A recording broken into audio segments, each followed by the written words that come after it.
Welcome to the Inside Trend with me, Vanshika Agarwal. Every week we bring some best stories around the world that make an impact on your life.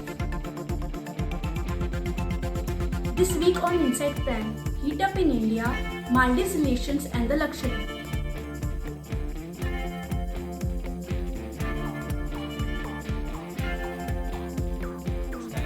I'm rushing, but here I was just strapped and I was waiting for the game to start. It felt like those 10-15 minutes felt like it was a long time. Let me start with how my innings began. And many more coming up here on Inside. This is ADCT World News, an extended version of over 13 years of dark web news platform. You can follow us on X, Facebook, Instagram and subscribe on YouTube. For latest global stories with depth analysis, visit our website adctnews.com.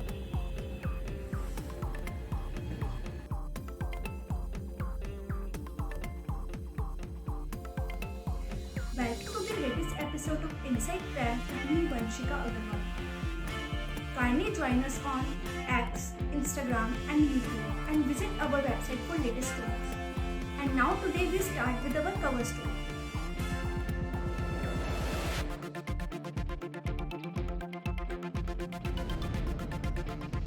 Last week a dramatically changes India-Maldives relation, and one of the India's island in the epicenter of the whole snap, that is Lakshadweep Island. Now in today's cover story is the importance of Lakshadweep.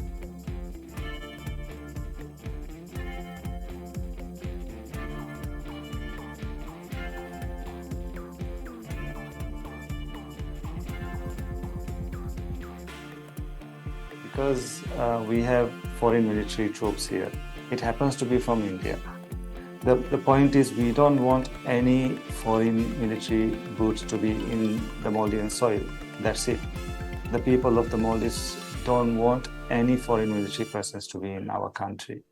And right now it happens to be Indian military presence here. And that's exactly what we are trying to address, what the people of the Maldives want to be addressed. And that's what the people voted me in for, and I promised to them, and I'm going to live up to my promise from day one. And in fact, I have even met with the Indian High Commissioner during this transition period, and it was a very cordial, friendly meeting, and he acknowledged the real need of our people, that the request of our people is what should. Early history of Lakshadweep is unwritten. What now passes for history is based on various legends.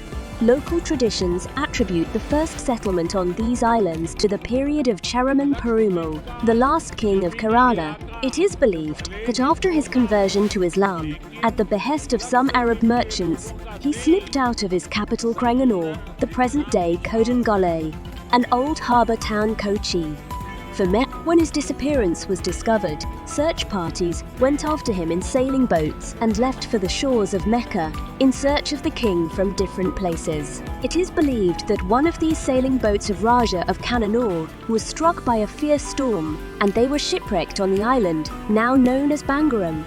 From there, they went to the nearby island of ADCT. Finally, the weather improved, and they returned to the mainland, sighting other islands on their way.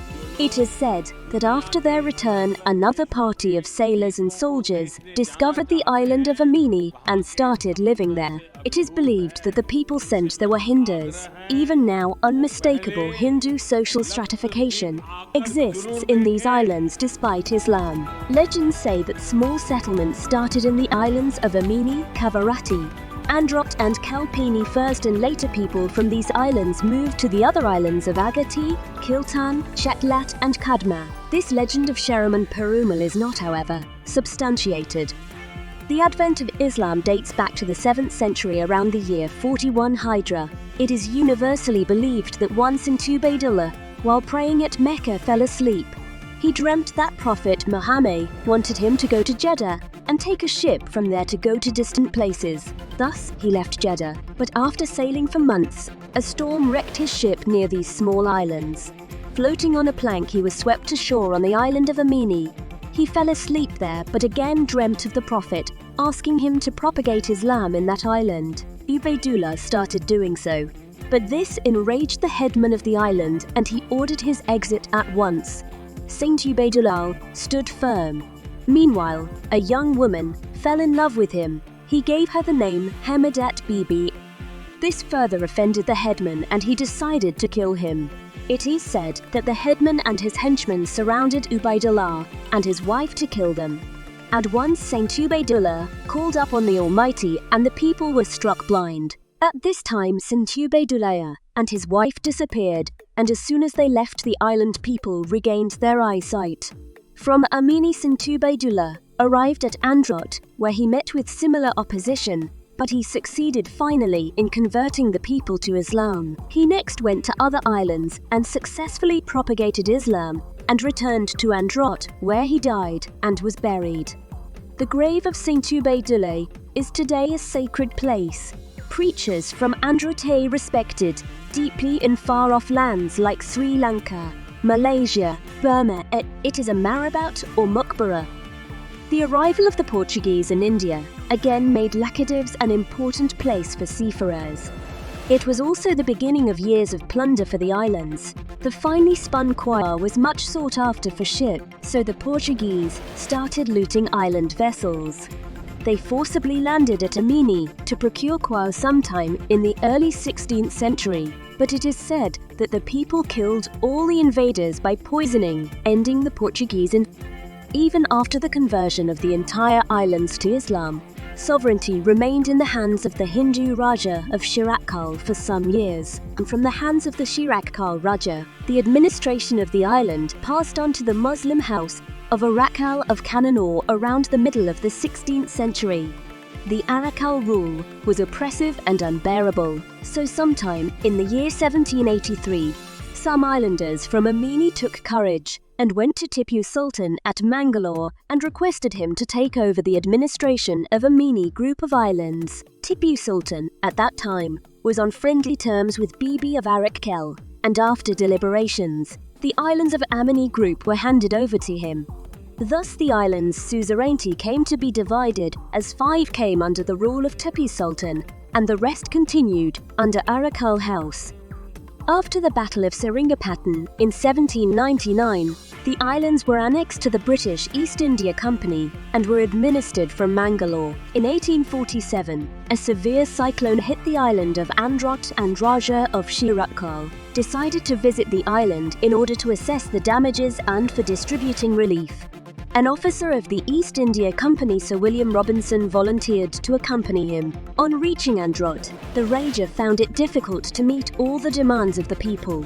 Sir William then offered the Raja help in the form of a loan. This was accepted. This arrangement continued for about 4 years, but when the interest started mounting, the English asked the Raja to repay them, which he could not. In 1854, all the remaining islands were handed over to the East India Company for administration. So came the British rule. The sequestration of the islands is a clear example of the political manipulations and methods adopted by the British for establishing their supremacy in India. Its traditional system of administration was treated by the English as something of misgovernment, but they were more interested in their own political and economic interests than the good government of the islands. Their policy was to exploit the profits from the islands through the BB without taking responsibility of its administration. The British later brought the Lakshadweep Regulation 1912, which confers limited power of judicial and magisterial status to Amanteranus of the islands. A reasonable restriction of outsiders were also brought into force by the above 9 primary schools and few dispensaries were started during the colonial rule in the islands. The Union Territory was formed in 1956 and it was named Lakshadweep in 1960.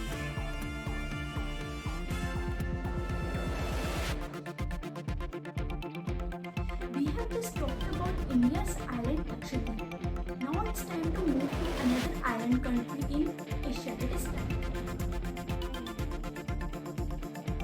Elections are ongoing there, and here we have an infographic story that origin of Taiwan and their relations with China.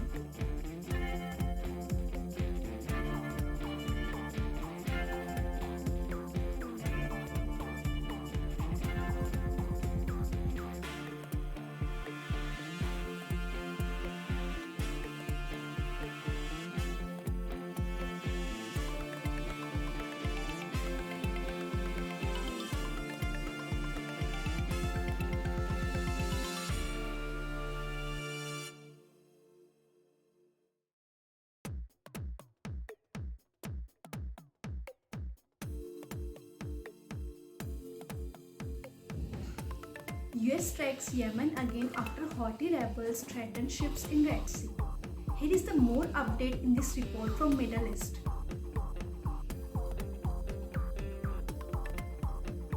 The strike on a Houthi radar site comes a day after scores of attacks across the country heightened fears that Israel's war with Palestinian militant group Hamas could engulf the wider region.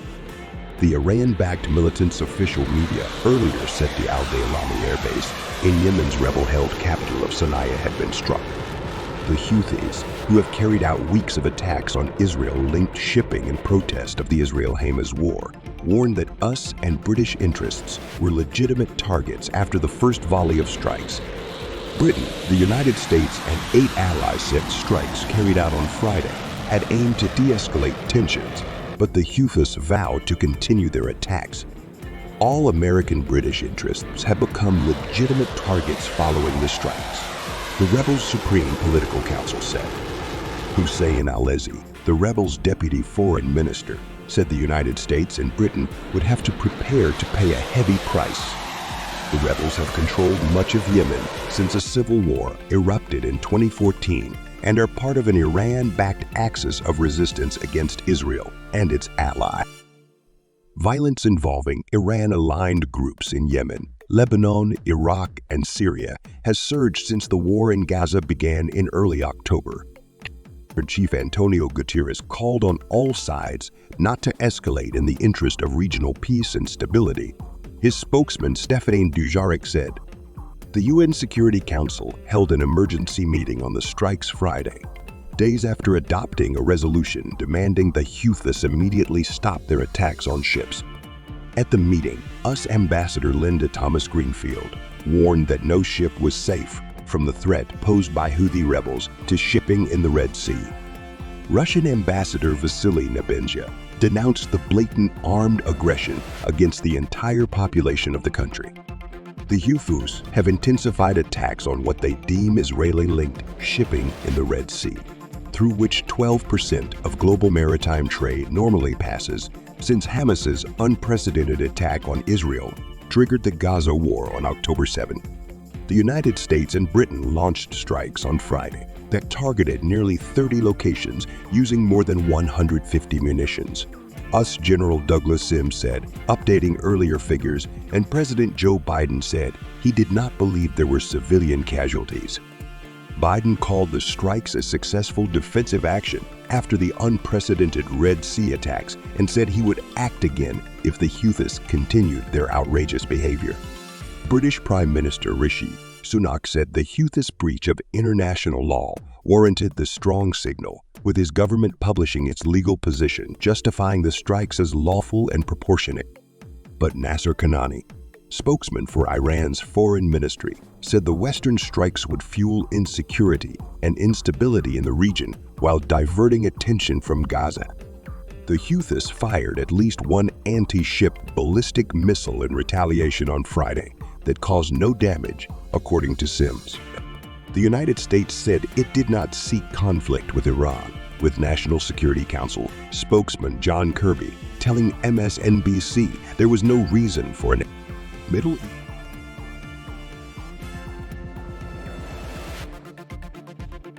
And now time to a short interview of Indian cricket player KL Rahul, where they share the one memorable IPL innings.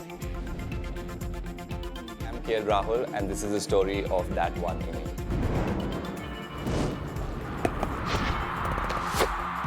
It was 2018, was sometime in April. Punjab was playing Delhi at Mohali, and it was a home game for us. It was electric and it was a loud stadium on that day. The toss happened, captains had to go in the middle. I was eating and I just knew that we were fielding, so I got padded up to keep, and then we were on the field. It was a whole roller coaster of an innings. They did really well and we somehow managed to pull them down to 160, 170. Then I had to quickly go strap up and go on to bat. You generally get 10 minutes to change between the innings, and most times I'm rushing, but here I was just strapped and I was waiting for the game to to start, and it felt like those 10-15 minutes felt like it was a long time. Let me start with how my innings began. So Trent bowled, he's one of the best bowlers around the world. First over I hit him for 16 runs, and it was the best start a team could have got. The first run I got was a 6, and it was off a top edge.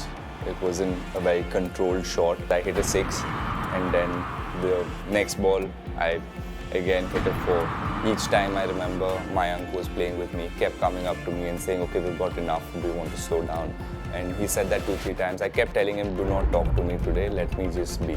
But he wouldn't stop, so finally I had to be rude and tell him to just stand that side. I told him, please do not tell me anything today. I know what I'm doing, so just let me be. Second over, Mohammad Shami was bowling. Mohammad Shami is somebody who bowls very fast. I hit him for a 6, then he bowled a slow one, and I got that away for a 4 and then finished that over. Third over, the captain decides to bring in Amit Mishra, who was a leg spinner. First ball, he bowled. I stepped out, I hit him for a 4. The last ball, he bowled a dot ball, like it beat my bat. He didn't say anything, but his expressions said it all. He's just there staring at me and saying, okay, I'm not happy with what you've done to me. For 14 balls, I totally forgot about where I was or what I was doing, what color clothing I was wearing or which team I was representing. It was just so quiet in my head. I generally do not look at the scoreboard. That's when he said you need your 46 batting. That's when I looked. So my options were, do I take a chance, hit a 6 and get to 50 or hit a 4? So I hit a 4, I got to the 50. And that's when suddenly, when the TV switches on and I hear the sound of people, that's what happened to me after I got to a 50. And then I saw what I'd done to the crowd or how they were going nuts. And I remember my team and owners were there, they were sitting, they were jumping. You could see the happiness in all of their faces then. I still am very, very proud of that, and it's something that I think I will treasure for a long time. Ralph Ellison never produced another novel in his lifetime after his magnum opus Invisible Man, which won the National Book Award in 1953. Its success went him. This is one thing in the historical biography of Ellison by Arnold Rampersad, the first scholar given complete access to Ellison's paper at the Library of Congress. Rampersad discussed and signed his book Ralph Ellison, a biography. Here are some of key moments of that memorable event.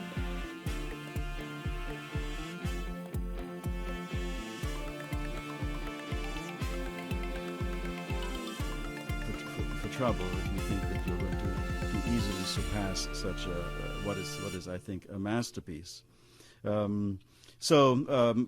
Oklahoma, he lives there until 1933. He's born in 1913, although he offered 1914 as the true year of his birth. The most destructive element for Ralph, the shaping moment, is the death of his father when Lewis Ellison, in 1916, when Ralph himself was 3 years old. For some years, Ellison lived thinking of himself as a member of one of the most prosperous black families in the city, the Randolphs, the household of Jefferson Davis Randolph he was born into, even as his mother sank quickly, I would say, in the social world and ended up mainly as a hotel maid in and out of jobs, working at a Biltmore Hotel in Oklahoma City and elsewhere, a job that absolutely humiliated her son on a daily basis. He lived a kind of ordered life in Douglas High School with good teachers, especially a woman named Zelia Bro, who was the director of music for the colored schools of Oklahoma City. He became a trumpeter and he became leader of the student band and so on. There was this sense of order and of some prestige, authority and so on. But then you go home to the mother who is working as a maid and who cannot give him all of it. It's all about faith. Don't forget to join us on Weekend where we have a big Coverstory in India.